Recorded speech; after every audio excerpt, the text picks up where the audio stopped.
우리에게 김민재의 사과가 놀라움이라면 나폴리가 느낀 감정을 한 단어로 표현하면 한국 일부 유튜버들이 좋아하는 용어 경악에 가깝습니다.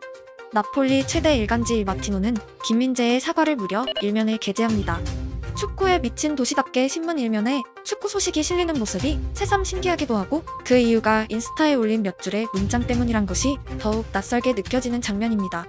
기사의 제목은 김민재의 사과, 나폴리를 향한 사랑이고 신문은 김민재의 사과를 도시에 대한 사랑의 결과로 해석하는 뉘앙스입니다. 뿐만 아니라 나폴리의 대부분의 매거진 일간지는 김민재의 사과에 대한 분석을 게재하고 있습니다. 나폴리 매거진의 로사 페트라치올로 기자는 김민재의 사과는 호화로운 나폴리의 응집력을 보여주는 징표이다. 경기 직후에 김민재는 인스타에 우디네세의 득점을 허용한 자신의 실수에 대한 사과문을 작성했다. 그의 실수는 경기 결과를 바꾸지 못했다.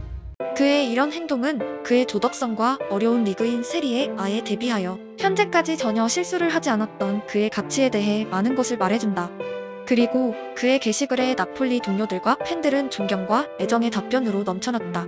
왜냐하면 올 시즌 그가 해온 경기는 칭찬받아 마땅하기 때문이다.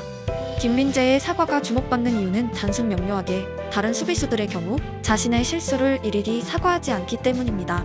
이것은 유럽의 문화와도 연결되어 있습니다. 가제타 델로 스포르트는 사과의 이유를 한국인의 정서에서 찾으려 합니다. 김민재의 사과는 정말로 인상적이었습니다.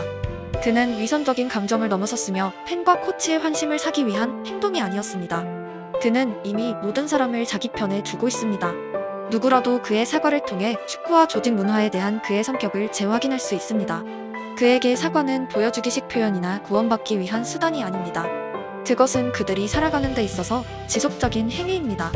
토트넘의 다른 한국 선수 손흥민 또한 안드레 고메스의 부상의 원인이 된 후 다음 경기에서 득점하고 사과한 이력이 있습니다. 손흥민, 김민재로 이어지는 유명한 사과는 유럽인들에게 한국인의 겸손함과 조직 생활에서의 평균적인 성격을 전달하였습니다. 과거 무리뉴가 퍼거슨을 통해 박지성의 관에 듣고 한국인 전체에 대한 인상을 가졌던 일화와 유사합니다. 유럽 문화의 특징은 겸손함보다 자신감이 있습니다. 스스로가 자신을 어필하는 데 가장 중요한 홍보자이고 말과 행동을 통해 실력을 입증하고자 노력합니다. 이는 승부의 세계에 있는 프로 선수들에게 더 뚜렷한 성향이고 대부분의 선수는 자신의 실수보다 자신의 활약에 대해 어필하는 모습을 쉽게 볼 수 있습니다.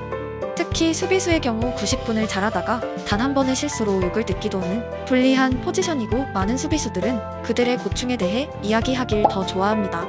그리고 사과를 통해 오히려 자신의 실수가 언론에 한 번 더 부각되길 꺼리는 선수들도 많습니다. 여론은 실수를 통해 그들이 잘해온 모든 걸 앗아갈지도 모르기 때문입니다. 김민재는 설명한 내용과 정반대로 항상 잘하다가 모인 단 한 번의 실수에 아무 변명 없이 모든 걸 자기 탓으로 돌렸습니다. 신문이 분석까지 할 정도로 신기해하는 이유입니다. 그들에게 한국인의 이런 성격은 칭찬과 경외의 대상이지만 저는 반대로 안쓰러움을 느꼈습니다. 유럽에서 생활하며 느낀 유럽인들의 포커스는 철저하게 자기 자신에 있고 행복을 느끼는 주체도 실수로 아픔을 느끼는 주체도 나 자신으로 해석합니다. 많은 한국인들은 행복을 겸손하게 남에게 돌리기도 하고 때론 나의 실수에 가족과 동료들에게 폐를 끼친 감정을 먼저 느끼기도 합니다. 여기서 내가 느낀 불행은 후순위로 밀려나게 됩니다.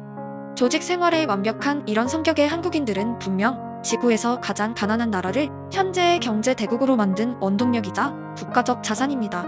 하지만 나보다 타인과 조직을 생각하는 우리나라는 OECD 가입국 중 1위의 자살률을 가지고 있고 동시에 삶의 질이 높은 나라도 아닙니다.